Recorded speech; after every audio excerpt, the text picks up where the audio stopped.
Okay, good morning, everybody. Welcome to another episode of Woodall's Campground Management's Fireside Chats. My name is Cara Braeutigam. I work with the Canadian Camping and RV Council.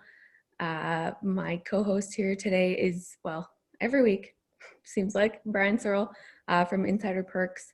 And unfortunately, today we're missing Ben Quiggle from Woodall's, who's kind of feeling under the weather today. I do want to say it is Canadian Thanksgiving today. So happy Thanksgiving to any Canadian participants or listeners today. I hope everybody's, able to enjoy some time with family and have a good, relaxing turkey dinner day. With that, I'll maybe turn it over to Duncan to introduce himself and we'll go through the list. Hello, my name is Duncan Winship. I own with my wife Papoose Pond Family Campground and Cabins in Waterford, Maine, member of Group 520 Group. And Joe? Hello, my name is Joe Moore. I'm president and manager of Moore's Campground Consulting, operated out of Mineola, Texas, East Texas, 2 hours east of Dallas, for those who want to know. But I help people develop their dreams and visions in developing campgrounds and all of the essentials that go on with, along with it. And Cara, just in case you're celebrate Thanksgiving up there with turkeys, I'm donating Greenberg smoked turkeys to the OHCE auction this year, so you can buy that up and use it for Christmas. Awesome. Wow, that's great to know. I'll pass that information along. Get my Christmas turkey for sure. And Heather. Hello, I'm Heather Blankenship. I own Pigeon Forge Jellystone in Pigeon Forge, Tennessee. I'm also your ARVC Young Professional Chair, as well as a member of the ARVC board. And I am in ARVC 20 Group number 3. All right, we're working through some technical difficulties here. Facebook is not cooperating with me this morning, but we can go ahead and get started and just kind of maybe go around and just Duncan, Joe, and Heather tell us how you're involved in 20 groups at a base level for now while I try to get this working. Yeah, I'm interested to hear about, kind of how you found out about them. Is that through an association membership that you learned of your 20 group and what the process is like to kind of sign up and join and get rolling with one? If I might speak to that a little bit, I kind of self-imposed, if you will, act as a liaison with ARVC, with the American RV and Campground Association, in monitoring and helping out with the 20 group program. It is a program that is sponsored by ARVC. It is an autonomous organization, though, because we have our own bylaws. To become a member or to apply to become a member, the ARVC has an application online. If you have to be a member first of ARVC, you have to have a campground, and an associate member cannot become a 20 group member. So you have to have a campground. You apply through ARVC. It's a $50 application fee just for management of the whole process. And then there are 2 ways to find out which group you're in. There are currently 5 groups, 20 groups in the ARVC program. And you can either go and throw yourself to all 5 groups for consideration, or if you are familiar with a particular group, you can request to be included in that group, or 2 or 3 or whatever the case may be. Once those applications are received by ARVC, they're sent out to the appropriate liaisons within each group, and then they make a determination as to whether or not they would like that park to join their group or another group. In a case where there may be multiple invitations, then the applicant may be asked to attend a meeting so that they can find out about the particular group and the group can find out about them, because it is a personal membership. It is not a membership with the park. So if you were to sell your park, that doesn't, and you go and buy another park, doesn't necessarily mean that the park that you sold is going to be in your group still. So Okay. they want to make sure that the chemistry is there to last for a long time. So that's kind of the basics. Who kind of does the pairings and chooses who fits well with each other? Again, being an autonomous organization, that's all done within those people, the applicant, and usually the liaison with that group. I'm the liaison for 20 Group 4. So I receive all of the applicants and I take a look at it. And if I feel like it's something that'll fit our model, then I'll send it out to everyone for their review, and then we vote on it. In our case, you have to have 100% voting for that person to join the group. If there's, for whatever reason, a competitive issue, which no one should be a competitor with anyone else within the group. Right. If there's a competitive issue, or if there's say a personal issue from a past experience or something like that, and one person votes no, then we do not send them an invitation. So it's all between the applicant and the group. So with the 5 groups, there's an opportunity, to fit people in. Now, Duncan can tell his side of the story, because that was a group that there were several people or several parks that didn't get invited in, that we put them all together and made up Group 5. So Group 5 is not as strong as some of the other groups because they're the newest.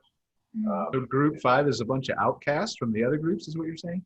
Well, I think that's not necessarily. they're good outcasts. They're really good parks. They really are. But they're, for whatever reason, competitiveness just didn't fit in with some of the other groups.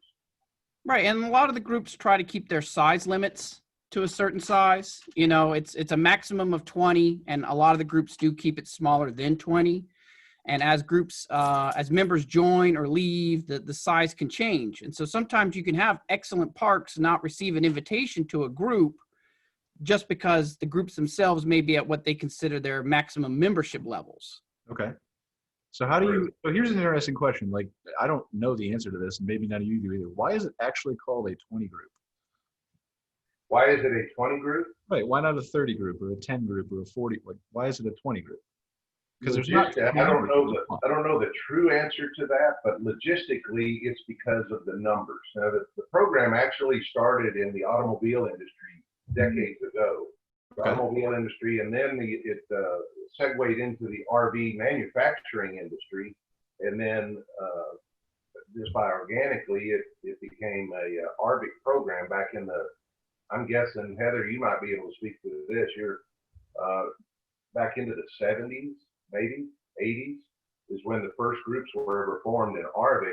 But to speak to what Duncan was talking about, the numbers, we kept our 20 Group 4 is capped at about 16, because logistically, usually everybody sends 2 people. So when you get 30 people in a group, that's a lot. That means you're trying to do, and when you meet twice a year, you meet once in the spring and once in the fall.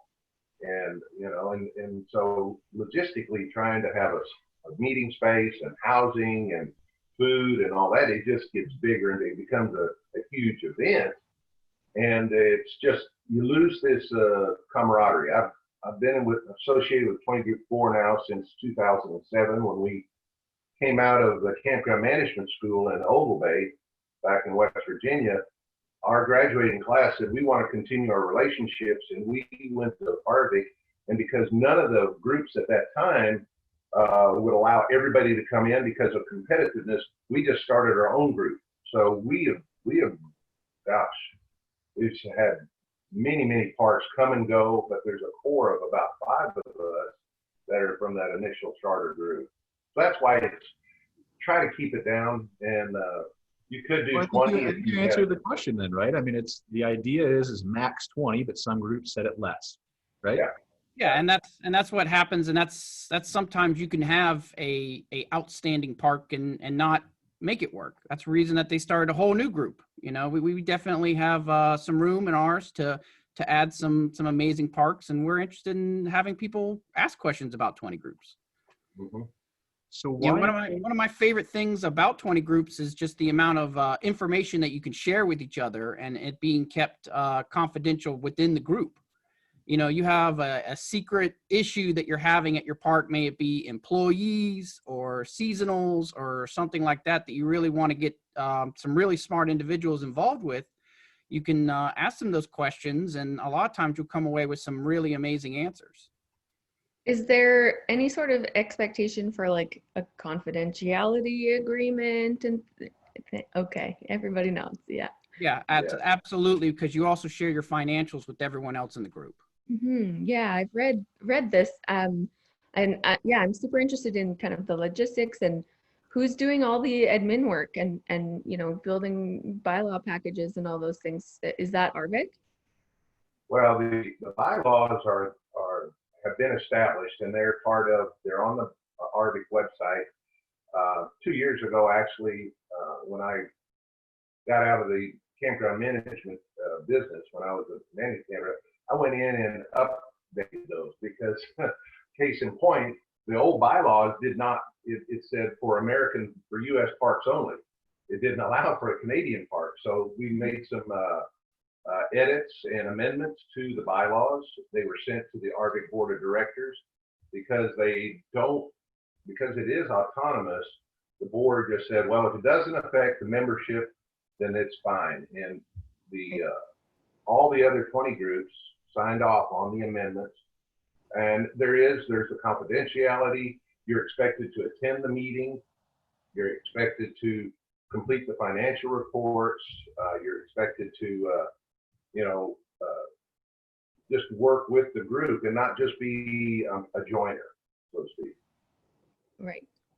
Yeah, and ARVC kind of provides the skeletal work of all the bylaws for the groups, and then individual groups can add on to that kind of skeletal work, depending on their individual group beliefs or ideas of what they feel is necessary or what they feel they should have or be required, that kind of thing.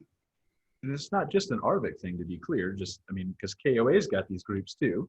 I know. Yeah, absolutely. You know, like Cara saying, the CCRVC is trying to form some similar things up in Canada. So, but it's basically the same framework no matter where you go, except I think the KOAs tend to stick with most of the KOAs, right? Like they're all KOAs in the same group. I've been to one or two of the meetings. So, Heather, you can jump in anytime. Yeah, like just interrupt us. There's some KOAs mixed in our ARVC groups also. I believe mine has at least two. I know one's converting and one's coming out. So it's not uncommon to have those KOAs mixed in the ARVC 20 groups also. And kind of like Duncan and Joe were saying with the 2 meetings a year and some different things have happened with COVID. One of the biggest benefits this year is 20 Group 3 decided we would have a meeting once a week when COVID first started. So we did a Zoom meeting just like this every Monday evening. And as we moved through the process, that beginning phase was so unknown for everybody. And so just to have the group of like-minded support saying, this is what we're doing for this, or this is how we're opening our pools, or we're keeping them closed, or these are the ideas we've got. Hey, here's how we're filling out our PPP stuff. Hey, did you know you could apply for that? This is how having other people in the same industry with the exact same issues, having a group of 10, 15, 20 of those other owners is a big deal. That was a huge, huge benefit going through the beginning of the COVID stuff. Yeah, I would love to echo that as well. It's really was a huge crutch to lean on, was other people stressing out about the exact same things that you were stressing out.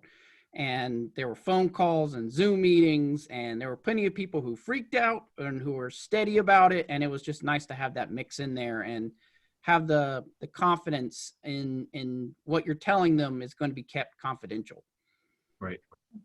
And so all of that is just one of the elements that a 20 group meeting can do in this particular situation. You can lean on each other, but even more so before, I guess we have to start segmenting our lives together. Before COVID, after COVID, yeah. Yeah, before, during, and after COVID, hopefully after COVID, the groups many times. We've had award winners. We've got national award winners within our group, and they just say how much 20 Group has helped them make money by giving them ideas on how they can improve their bottom line, how they can save money, how they can increase their occupancy, how, new amenities, new activities. That's a shared thing that just grows and adds value to the program. And bar none, everybody in 20 Groups, when they get in there, they receive far more value back than what it's paid into, because really the only cost to a 20 Group member is the actual travel to get to the site. You have to. Well, now it doesn't even. That's not even that. So. Yeah, now we don't even have that. So we do like we talked about, that Heather mentioned. It's twice a year, once in the spring, once in the fall, and we go and we meet. It's just with all these conferences and stuff, we're not seeing one another. It's a totally different mindset to talk with people and not give them high fives and hugs and everything else. So But walk it's us kind through this. I mean, we're hearing a lot about the value that it provides, but what does a typical, like, pre-COVID 20 Group meeting look like? Obviously not specifics, but general. What can people expect if they join one of these or want to start their own? Well, generally it's a 3-day meeting, and I guess most of them are that way. We start on a Sunday, and we have classes and presentations and discussions. How was your season? Tour the park on Monday and Tuesday, and usually go half a day Wednesday. The whole thing about bringing in, if there's 16 in a group, bringing in 15 other campgrounds to critique your park, which is really the benefit you as a host get out of that. That's like hiring 15 of me to come in and look at your park. That's an invaluable opportunity. Yeah, and everyone brings such a unique perspective to it. And that's really it, because you get kind of blinders on when you see your park every Sure. single day. It's the same thing with my business. I get blinders on too. I mean, it doesn't matter what it is. Yeah, so, and the thing I found really surprising is how much people bring from previous experiences before they were park owners or park managers, depending on the group and that kind of thing. Okay. I worked for Disney for like 10 years, and I bring a lot of what Disney does to our guest services and that kind of thing. And we have people who were insurance salesmen and adjusters before joining, and it's just amazing, some of the history that they bring and experiences that they bring to the group that's not even involved with owning a campground. Just life experience. Yeah. Shapes how they perceive things and see. And yeah. Go ahead, Heather. Duncan saying, just to encourage everybody, when you fill out those applications, make sure you remember you're interviewing them and they're interviewing you. So those experiences that you have that aren't directly related to your campground is what they want to know. So like Duncan's talking about his experience with Disney, or Joe's experience as a campground consultant. I'm also in brokerage for RV parks. So those are questions that owners have on a daily basis that are valuable to the group. So when we're all trying to make decisions, back to that COVID example, one of the people in my 20 group was a commercial banker for a very long time before he got into the RV business. So that was really helpful for all of us trying to fill out our PPP info and figuring out what our options were. And so don't forget about that experience and how valuable that is when you're filling out your application. Because they've got to know that you're not just going to come in and ask a bunch of questions. You're going to give that value to the group too. Exactly. Okay. Makes sense. Hence the reason why it's very important that people attend the meetings, because when you don't make a meeting, it's not just you that loses out. It's the host campground that loses out because of that shared knowledge and skills and experience that everybody can get creative with ideas about. So when you're at a host campground, that's the one person this meeting that gets analyzed, and each person has their turn throughout a course of several years, or? Yeah, that's the main focus is going to be on that individual campground. There may be additional subjects or questions or comments or concerns that other campgrounds will bring up during that time frame, but doing a full SWOT analysis of that, hosting campground is the big focus of it. Right. And for those that don't know or didn't go to school, Duncan, the SWOT he's referring to is strengths and weaknesses and opportunities and threats. And we do that, and we have a critique form that's completed, and we leave it with the campground. And my personal experience, when I had the 20 group visit my campground, the Vineyards Campground and Cabins in Grapevine, I took that in for the next 6 or 7 years because, as you mentioned, Brian, you got 16 parks and you're doing 2 a year. That means it's a 8-year turnaround before people come and see you again. Yeah. So it was back at the time, it was a 7-year. We had 14, but I took that list and I started just chipping away at all of those suggestions, and I credit that to what we were ultimately able to do is to achieve the National Campground of the Year award in 2012. So, and I think Denny and Gary Quigley and Cozy Rest in Harrisville, Pennsylvania, credit the 20 group with several of their awards as well. And it's a team building, a mentoring type of a thing that really helps you. So how do you as a campground owner open yourself up to this criticism? Because it's got to be hard, right, in the beginning? Yeah, it's absolutely hard. And it's sometimes they're going to be a little candid in their language and tell you that this is not working or this is working, and you have to take the good and the bad, and you'll have both. It's tough love is really what it's coming down to, is that the reason they're telling you these things is because if you make these adjustments, it will make your park 100 times better than it was before. I mean, that's how you get to being an award-winning park and having all the heralds. Or if you ever want to build a water park, or you want to put in a giant swimming lake, or you want experience with 60 cabins, all that kind of stuff, it really helps you kind of focus in and take that criticism to heart, because it's not criticism, I feel, is the wrong word. It's really constructive criticism. Yeah, but it's not meant just to be like a negative Google review with 1 star, worst place I ever stayed. It's designed to say, here's some places you can really improve. Okay. And Oh, sorry, Heather, go ahead. to add to that, the nice thing about what Duncan said is these are other park owners, so they're not going to have the same response as a Google review. So I'll give you an example. As Brian knows, one of the common complaints I get in Pigeon Forge is that people think the sites aren't far enough apart. Well, what some campers aren't considering is they just stayed at a park in the middle of nowhere in a giant forest on 1,000 acres, and they came to visit me in the middle of a tourist town. You know, you don't get a half an acre site in the middle of a tourist town unless you want to pay $600 a night. And so those reviews are coming from somebody who doesn't understand that. Yes, as a campground owner, I got to figure out how to market properly and all those things, but your 20 group isn't going to come in and say, hey, Heather, your sites are too small, because they realize the difference in being in the middle of nowhere versus being in the middle of a tourist town. And also with what Duncan said, when you're thinking about that expansion of cabins or a new bathhouse or a water park, there's always somebody in your groups who's already done something similar. So to be able to bounce ideas off of them instead of just shooting in the dark like we are by ourselves, it often saves you a ton of money and mistakes that you would have made that someone else catches. Yeah, it's all about your key learnings and best practices. You know, what has really worked well for us in the past, and this was this big mistake I made, and you should not make this big mistake I made because it was expensive. Right.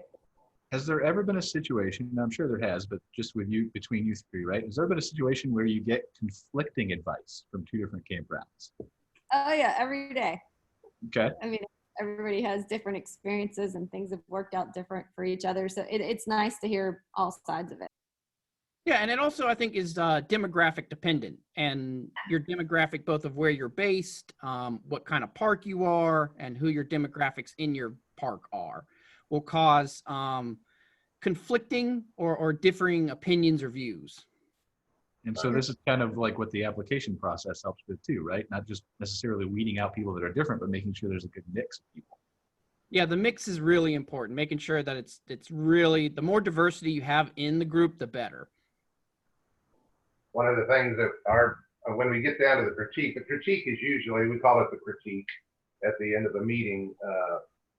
We we jokingly bring out a box of Kleenex because we shoot both barrels, and people know that it is tough love, like Duncan said. It's tough love that sometimes people know it's coming. And that's why they got into the group. People want to improve. Everybody does, or they wouldn't be in this group. They want to improve. At the very least, they want to stay where they're at. They don't want to take a notch down, but they want to improve. And you have to be open. I get clients that call me and they said, I realized I didn't know it all. I said, well, that is step one. If you think you know it all, you're not going to call me to help you build a campground. But the same thing with the 20 group. I'm not saying the people that aren't in the 20 group know it all, but they don't fully understand the program. And we really hope that we get some applications. Honestly, ARVC probably doesn't receive 10 applications a year. It's a surprising number. And over the years, since I've been affiliated with the group, we've tried to do some marketing programs and bring it up in the forefront. I appreciate Ben and Brian allowing this platform to speak to it again. But we've been at a lull for quite a while, especially now with COVID, to have any applications come through. So if there's anybody out there that's watching and wants more information, you can contact any of us that are in a 20 group or ARVC to get the details of what's going on. But we really we count on it. It is part of our methodology now, our business plan, really. So I'll be honest, that's a huge concern for me for, trying to get this kind of off the ground. As a former campground owner myself, I've, met and dealt with lots of them who I think, unfortunately, I see a lot of really just overly competitive behavior instead of this really collaborative, supportive stuff from a lot of campground owners. And I think this whole dynamic really highlights those campground owners who are just thinking about things in a different, more productive way. And I'm really hopeful. It makes me sad that, it sounds like, you're not receiving a ton of applications and things like that. Obviously, because I'm concerned about trying to launch something like similar here. But I feel like, is there ever any sort of competitive dynamic in any of these groups? That's a concern for me. No, and that's part of the mix of the group is not having competition between each other and selecting groups. Like there's members of group 1, 2, 3, and 4 that would be, possibly considered our competitors, and that's part of the reason that we're, in our own group. And it would be the same thing for 2 to 4 to 1. It just doesn't. And so that's why we have multiple groups, is that there's room for everybody to be able to join and not have to worry about that.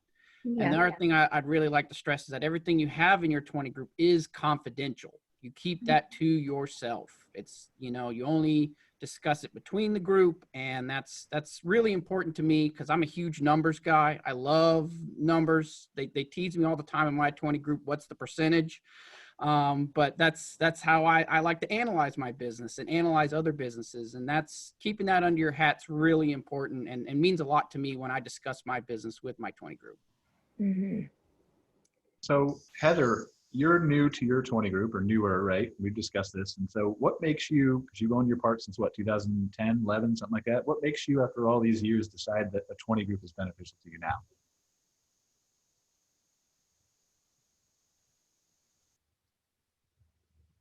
You there, Heather? All right, well, we'll come back to Heather. She's having problems with her mic, I think. But so, I mean, Duncan, why? Like you own a very big campground. You've been doing it for how many years now? Since 2013. So We bought number it of from my years. wife's parents in 2016. It's been in her family for about 35 years, and the park's existed for over 100. Wow. So it's part of what it was is that as I was talking to Kitty's father, as he was retiring from the camping industry, the one thing that he said he'd wish he had done was join a 20 group. I mean, he helped found the school. He was president of MACOA, big member of ARVC. There's a couple awards named after him, that kind of thing. And that was the one thing he said that we should do. So I did. And it's been awesome. It's been really, really great from like the start. Yeah, that's great. So to that, you was mentioned earlier about getting people in. If for whatever reason, another group has to start up, in working with ARVC, we determined that around 7 to 9 is a good number to start with. That was how many we had in 20 Group 4 back in 2007. Okay. We had 9, and we fluctuated, and we spun our wheels for a while, and then we got up to 10 and 12, and then when we started getting more, we said, well, listen, we need to cap it. So then we made an internal decision to cap it. And what Duncan was speaking to earlier about the bylaws, that's what we feel. Somebody may say 14, somebody may say 15 or 18 or 20. That's totally up to the particular group themselves. So, and I will say this: working with Heather, there's another Heather, not this Heather, with ARVC. They are. I can't remember her name either. I know who you're talking about, but she's fairly new. She's been on about 3 months, but she is the contact with ARVC, and she's getting the application. It's going to come out hopefully in the next couple of months, so where it's going to be done online. It has been a printable, send it back in kind of a thing. So it's going to be an online type thing. They're also working on a Google map that will show all the 20 groups color coded by group number, where they're located in the U.S. 20 Group 4, we are spread out all over the U.S. We're from Oregon to Maine, Massachusetts, Florida, Wisconsin, Texas, Ohio, Pennsylvania. We've had some, they've no longer, but in BC and Montana, in different places around the country. Somebody may want to have more regional, and there are some parks that are more northeast, some groups that are more northeastern located. But we're trying to make the online presence at the ARVC website a little more robust, so people will inquire a little bit more. so what's the best piece of advice you guys have ever learned from your 20 group? Keeping it generic, obviously, nothing confidential, but what's the best thing you've come away with from a meeting that you've learned, that you've implemented, that you've done at your campground, that you've changed something? Well, one of the things, and Duncan, I think Heather also does this, we do a thing called the best idea. It's not new, but everybody, we throw a little money into a pot, and everybody goes around and says, what's your best idea? Okay. And then everybody tells their idea, and then we vote on it, and whoever gets the most votes wins the pot. But people take those ideas and make money. For example, one park had one of these little coin-operated machines that you get the little rubber bouncy balls, the little bitty ones. And she had these balls all over the park because kids were spending a quarter getting them. Well, she said, I got to figure something out. So she said, okay, you bring 3 bouncy balls into the office and I'll give you a bigger ball. Oh, wow. So she's got them collected. She cleans them up, puts them back in to resell. Well, you bring 3 of those bigger balls and I'll give you a bigger ball. And so you got these people that are spending $12, $13 for a rubber ball that might cost you $1.50 because, and then she doesn't have to buy any more little bouncy balls because now they're bringing them back by the bucket load. So that is a way to make money. That's a takeaway that you can implement pretty easily. But there's other things too that I've had people bring out the blueprints of redoing their front entryway, and we'll take a look at it and they say, well, why are you doing that? It needs to be over here. And it might cost them $1,500 to have it redrawn, but it's going to save them in the long run down Northwood Road. So to what the takeaway is really unique to each meeting and the location. that you get where you go to. So Duncan, I'm asking you the same question. If you want to share, you don't have to, but No, absolutely. One of the big takeaways that we have is just new resources for like our gift shop. You know, we very focused very much in like the New England area, the Northeast, and having a park in Texas. You know, she came in and she's like, "Have you looked at this? Have you looked at this? Have you looked at this?" And all of a sudden, there's a whole new list of vendors that may not necessarily be involved with ARVC or with the camping industry that you may want to look at, that those individuals have found. So that was a great source for us. You know, and we do the best idea kind of thing, and that works really well. You know, ours was to do color changing, you know, gift cups. And so you have the gift cups, and, you know, if you sell slushies or soda or anything like that, is to, you know, brand it, have it change colors.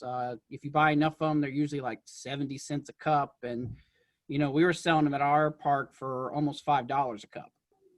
nice. All right, so let's flip it the other way now. Criticism wise, what's the hardest thing you've ever learned from, without going, if you can, without going into specifics, I don't want to break confidentiality or anything like that. What's the hardest thing that you've taken away from one of these meetings? Like a lesson learned or something like that. If you can do that. Can we do that without being confidential, Cara? I don't know. I'm just trying to think of questions to ask. So one of the things that we learned when we had our visit is that we talked about just being brave. You know, talked about like golf cart rentals, some things like that that you may never have really considered because it's a big headache or a big challenge, Or a big investment. a big also, you know, or a liability concern, something like that. And then just other campgrounds are like, we did it, we were brave, and this is how well it went for us. Okay. And kind of that don't be nearly as afraid, at least for me, you know, about stuff, and that be confident in who you are and that you're doing a good job. And that was kind of something that, you know, we learned from our initial meeting. That makes sense. Yeah. In my situation, I was I was kind of a hybrid park. I was municipally owned, but managed as a self-sustaining operation. I did not receive any tax monies, but it was under the control of the city. And so my issues always had to be, if I wanted to build something or add something, had to go before our city council for approval through our budget process. Very regimented budget process. You got your money every year and you worked with it. And then at the end of the next year, you recreated that budget. As we all do, most private campgrounds, it's kind of just an ongoing thing, but we were very regimented. So to implement some of the things that were recommended, i.e. back in the day, we were one of the first to put in our area anyway, park models. We put park models in our campground in 2004, and after a couple of years, we just saw what the numbers are doing. Get back to Duncan, I'm a numbers guy. I like to look at those numbers, and so to present to the council to put some more in, I wanted to put in 15. They cut me back, said, well, let's not get too aggressive. You can do 10. Even though the numbers showed that, you know, they were going to work. So we put them in, and holy cow, I mean, we hit a home run. And that's the other thing that strategically, my city manager, and it's something that I try to do in my career too, is that when you have these opportunities, folks, to either join a 20 group or to add or do something to your park, and you're stepping up to the plate. To make it an analogy for baseball, as I'm getting ready to go watch, but you don't go up there to strike out. You don't go up there to walk. You don't want to go up there and get hit by a pitch. You want to go up there and hit a home run. So why not put all that effort and put yourself as prepared as possible? I borrow a cliche word, phrase from Norman Vincent Peale, who's wrote The Power of Positive Thinking, is you have to think positively about that. The power of positive thinking, if you're going to think forward, you're going to get results out of it. You may have some setbacks, some rocks in the road, but luck is nothing but preparedness meeting up with opportunity. And if you prepare yourself, people say you're lucky. Well, you're not lucky if you prepare yourself for what may come. We don't know what's going to come. The same chance favors the prepared mind, right? So yeah. It's all about positive thinking, looking forward, moving forward. Yeah, and these groups really allow you to brainstorm some new ideas, and it also allows you to just see how parks are doing certain things that you may be interested in doing yourself, and really allows you to be like, wow, this really works. This is really a thing, or it was a key learning. Like, we tried this and it didn't work out, and I would not recommend it again. So, it allows you to have that and then brainstorm ideas. That's also another great thing, is like, hey, I was thinking about doing this. What do the rest of you think about it? And to get that candid feedback, to take that swing, as Joe was saying, for that pitch. And sometimes you'll hit that home run or that grand slam, or sometimes it's a double or a triple.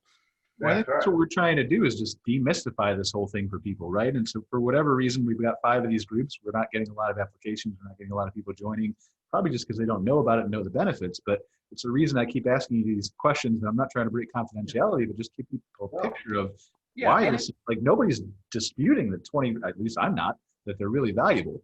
I'm just trying to give people an understanding of why it's so important. Yeah, and it's a time commitment is part of a challenge with it. And it's also cyclical in the application process. Because what happens is that you have the big, usually we have the big ARVC meeting, and then we'll get a bunch of applications immediately after. And then we'll go, the groups will go through them, that kind of thing. And then it kind of fades down, and gets real quiet. And then we have the big ARVC meeting, and then the applications come back in. And it's just kind of, it moves along a cycle that way. And I think with the ARVC meeting being virtual this year, it might be a little harder to have those in the hall conversations, which really educate you on why 20 groups are awesome. They really do an amazing job, because you can meet those people and have that conversation and be like, oh, this is really cool. And then, like, how did you get these ideas, or how did you get to this? And it's like, well, I talked about it with my 20 group, and this is kind of what we did, and this is how it's going to happen. Right. It's really exciting, and really does some interesting things to how you view your own park, and how, your maintenance costs pile up against other parks' maintenance costs. How do you handle your picnic tables? How much does it really cost you to build your picnic tables? And this is like nitty gritty, like teeny weeny stuff, that kind of thing. But a lot of times it adds up quickly. Mm-hmm. Well, good segue there, Duncan, because I am going to be presenting at the OHCE, the virtual OHCE. It's going to be a half-hour program on the 20 group program. So I'll be laying out just the particulars, similar to what we're doing here, answering any questions that people might have. Feel free to just do your whole session right now, Joe. Go ahead. Yeah, well, it would be very helpful as if I had it ready to go, Brian, but you know how it is. I work better under pressure. It's not tomorrow. Well, don't give away all the secrets. There's got to be a reason to come to the ARVC thing. But sorry, yeah. Cara. No, that's okay. I'm interested, typically I attend quite a few of the provincial association meetings here across the country, and a lot of them have a lot of these kinds of conversations going on, both, during open meeting sessions, and as well as obviously in all that kind of social time. So I'm just interested, outside of, sharing that really confidential or financial information, I'm concerned that my members are going to kind of feel like, we're already sharing this kind of information with each other. Do you feel like there's, obviously, since you're members, you do feel like there's added benefit on top of, any sort of provincial or state association or national association membership. But are you building these really strong relationships? Is that something that's adding value to you over and above your regular, association membership. Yeah, I think that's part of it. Part of it also happens is that as you kind of independently noodle on ideas, they may not work best at your park, but all of a sudden you're like, you know what, Joe, I was thinking. And I was thinking about your park right here the other day. And what do you think about X? Or what do you think about Y? Or what do you think about Z? And that a lot of that comes out of the 20 groups as well. As they're thinking about things and stuff like that, they may find something that not necessarily works great for them. But all of a sudden you have an industry expert coming to you with an idea that they had that could work really well at your park. And And that's something that you don't pull out of a in the hall meeting. It's not something you pull out of your association or anything like that. Absolutely. Cara, it's also similar to kind of like a mastermind group. You might share that information with, a random room of strangers just because you're in the same association. But once you get in this tighter knit group, you've kind of qualified each other. And so you have a level of respect for the information they're providing back to you that you might not have for somebody you don't know as well. And you also, like Duncan saying, you become buddies with each other. So when you're going through these things for your own park, you're like, hey, this would go really well for so-and-so. Let me shoot it over to them. And so that feedback you don't get when the group isn't quite as closely knit, which goes back to Brian and Joe talking about why 20 group. Because if you get much bigger than that, you don't have that camaraderie. Well, and the competitive stuff it sounds like it's very eliminated, which isn't the same scenario in the association meetings, right? Right. Yeah, we have zero. We've had no competitive issues that I've seen so far. I mean, Duncan and Joe, I think, have been around a little longer in the 20 group than I have, but I haven't seen it. Yeah, no, it's great. So No, Heather, if anything, you want to encourage your other 20 group members. Like, there's nothing better to seeing, in my opinion, another member have a banner year, and it's really, you get excited for them for that success, and they get excited when you have success. And that really helps, when you're having a challenging day, which, we all have had, especially this year. 2020, right? Yep. That you can lean on, individuals far more than you can on a Facebook group or on a just personal friend or anything like that, just because they bring such intimate knowledge to your own, challenges. Well, getting back to what Heather was saying about the tightness, you get to drill down in your group. You drill down to even minutia details about your park, whether how your bookkeeper does his books, and just even how your office is set up and where things are located. It really gets down to the minutia of doing it. It's somebody to rely on. I mean, as the administrator for Group 4, we didn't meet every week during the COVID. We met a few times, but what I've been acting more as is kind of a sounding board. Especially here a couple weeks ago, we had our 20 Group 4 fall meeting, virtual, and everybody was, as you've seen in some of the headlines, this COVID thing has just blown up everybody's occupancy, and everybody is making money, and it started off slow, but the thing across the board, across the country, my members were saying, they're exhausted. They were just wore out. And so our meeting became, kind of a therapeutic type of a thing, saying, golly, everybody's going through it. It's not just me. We're all in this together. And we are all in this together, trying to help each other and help our industry stay afloat, which I think by all accounts has been very successful in doing so. Yeah, absolutely. Heather, I asked this to Duncan earlier, but you're relatively new to a 20 group too. So what made you, after all the years of owning your park, want to join a 20 group now? Well, a couple of reasons. I think maybe it's not as popular to say, but if you were brand new to the RV industry, I don't know that a 20 group would accept you in. Because like I said, you've got to be able to give something as well as get something. There's other groups or avenues or resources for people who are brand new to the industry where they can get and not have to give. And in 20 group, you're very much getting and giving on both sides. And so first of all, as we've talked about, I didn't know about them. It's not as widely known. When Joe's saying we might only get 10 applications a year, there isn't enough emphasis or publicity or marketing or conversations On getting about them, it yeah, I agree. Because like throughout. Duncan, I don't mean to interrupt you, but that's what Duncan was saying earlier. I don't know if you were here or not listening, but Duncan was saying they go up at the convention and then they go down, and then they go up at the convention and they go down. ARVC, as much as I love ARVC, has done a terrible job with the application. I don't want to fill that shit out. It's terrible. It's miserable. It sucks. So I looked at the application for probably 3 years before I filled it out, and a 20 group called me and was like, Heather, didn't you file an application? Why haven't we seen it? I'm like, I filled out like 10 minutes and then gave up because no park owner has time to do this. But on the flip side of that, you need the information in order to be interviewed, so to speak. But if we're going to be kind of interviewed in person anyway, no one needs to fill out a couple hour-long Ask the question in person, yeah, or in Zoom, or yeah. And write some, long document about ourselves. So the application process in general is discouraging because.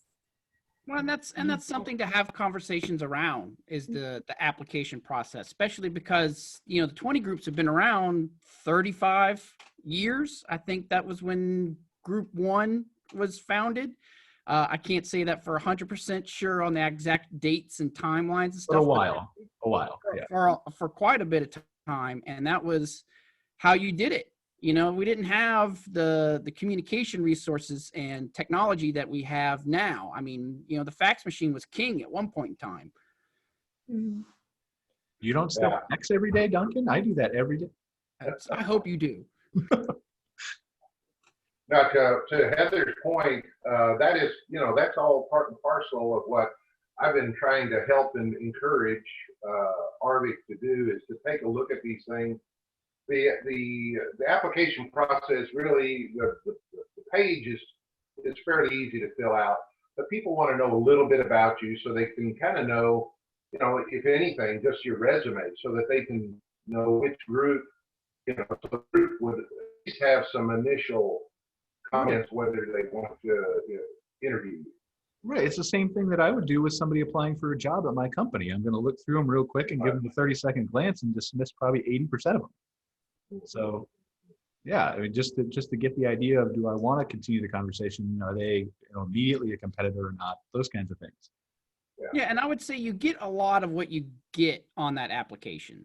It's not something that you just want to pencil whip together and just put the bare minimum information on it, because that doesn't tell us who you are or what your park is, and that's really key to making sure we find the right 20 group for you. And that's part of it, is finding the right 20 group for you really means, you get the best and the group gets the best. But can you really decipher that through an application, to Heather's point, Absolutely right? I think that we've learned that technology here, we've been thrust into it, right? But maybe this is an easier way. Maybe you have a Zoom meeting, somebody gets on camera, and you do the interview process that way. Yeah, well, you have to have some kind of springboard, which is what that, application kind of works from. Well, sure, but does it need to be that long, is my point. You have the intro, and then you can determine if they're a competitor and if you want to continue the conversation. And then you have a half-hour Zoom meeting where you just, right? Am I wrong? Tell me if I'm wrong. I'm just speculating. No. Not the campground. What Duncan was talking about, it's the process in place at this time. None of it is set in concrete. None of it actually has to go before the board of directors to be modified. These things, and if the application process is what's hindering people from filling it out, we need to change it, but we really don't know for sure. But right now, I think the COVID has just kept people away for some reason or other. They're just focused on other things. It is another thing to add to the plate. It is a fairly big deal when you host, because you obviously, even though they're there to help you, you want the park to look as good as it can. So you're scurrying and you're painting and you're fixing, and then, okay, you guys come back again next year because I need to move that along again. But it doesn't matter. You can do all you want. We're critical enough. We're still going to find a thing We're going to find something, yeah, to talk about. which is good though, because I mean, if you're cleaning up your park before you guys get there, then you're cleaning up basically what you already know needs fixed. Exactly. And Yeah. that leaves the low-hanging fruit for everybody else to come in and say, Psychologically speaking, they say if you see something 7 times and don't do something about it, i.e. a burned out light bulb or a piece of trash or a bent sign, if you see it 7 times, pass by it 7 times, you generally, it becomes normal and you're less likely to do anything about it. So this pushes that 7-day window real close. It so makes this you is start like, this is looking like at me something. doing my laundry, Joe. Like, Yeah, if I see the laundry, you know, same thing. finally run out of t-shirts, you got to do the laundry. All right. So, I mean, yeah, I don't think there's any question that 20 groups are definitely of value here. We just need, it sounds like what we've basically agreed upon is that the application process could be tweaked to make it a little bit easier. ARVC or us, not us, but you guys being the campground owners could do more to promote it, or ARVC could do more to promote it. And then we just need to just get the word out about how beneficial this stuff is and how much of a boon it can be to your own business, because a lot of people don't know it exists as a resource. Like to Heather's point, it took her years to even know that they were out there and then move forward with it. Every time we have these meetings, I've facilitated the last 4 or 5 sessions. I volunteered to do it years ago when I first retired from the municipal government, was to host and facilitate that a 20 group, all 20 group meeting at OHCE. And we had all the 20 groups that came together. The first year, it was just us 20 group people talking amongst ourselves and just kind of sharing a few things. And then ultimately, we opened it up to others who were interested, and it was amazing. We would get 75 to 100 people in there just listening, and then we'd kind of break away into Duncan's point. That's that surge of applicants that we would get because the people want to know a little bit more about it. It's not going to cost you anything but a little bit of time and your energy to improve your park. Makes sense. Do you have any questions, Cara? I mean, I don't know if this is, I'm interested to know what it's like to have to refuse an applicant. Well, sometimes it's as simple as it's just too close to you, Right. you know, and then sometimes it could be that it's that they're trying to build like 15 new parks and are really not an individual owner of a park, because it's you're the member, and Joe, correct me if I'm wrong, is that it's 1 member and 1 park per 20 group member. I have to really look at the bylaws to make sure that I'm correct on that kind of thing. So there can be little things like that or big things like that that really can disqualify a park member. One of the challenges that we need to do is be better at communicating why individuals, or if individuals do not get accepted into a park. You know, there's a period of time where no contact from a 20 group would just be radio silence. Right.